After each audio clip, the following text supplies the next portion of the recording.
settings, tapos hanapin nyo lang po yung wireless and networks.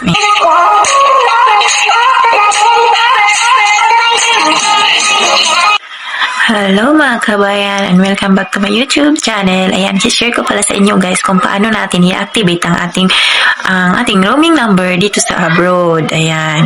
Ang una po natin gagawin ay pupunta po tayo dito sa ating settings. Tapos hanapin nyo lang po yung wireless and networks. Ayan, wireless and networks. Tapos i-click nyo po yung mobile networks. Ayan, mobile networks. And then, pinakababa po, scroll down sa pinakababa and choose career. Ayan, nasa pinakababa po yung career. Ayan, yun mga kabayan, ano. And then, ayan, may nakikita na kayong network selection. Ayan, ang gagawin niyo po dyan ay i-on at saka i-off ulit. Ayan, naglo-loading pa siya. Hintayin nyo lang po kasi naglo-loading po talaga siya. Ayan. Yun lang mga kabayan. Easy lang po talaga. Itatry nyo po. Ayan, para magamit nyo na ang inyong roaming number. Ayan. Sa mga nagtatanong naman po kung mababawasan ba ang kanilang load kapag naka-open data. Ayan.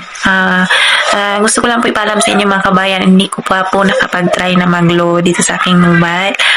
Sa aking roaming number. Ginagamit ko po talaga siya para sa GCash. Ayan, kakunik po kasi yung GCash ko dito at saka yung Hello Money account ko na nakakunik din dito sa aking YouTube. Ayan, kailangan ko talaga may signal siya. Sa mga nagtatanong din kung hindi ba mau-off yung signal kapag walang load, hindi naman po basta basta na-refresh nyo na yung kanyang networks. Ayan lang mga kabayan. Ayan, sa mga ibang katanungan po, i-click nyo lang po ang aking ibang videos. Ayan, marami po ako dyang ibang video na same po dito. Ayan. Thank you mga kabayan and God bless us all.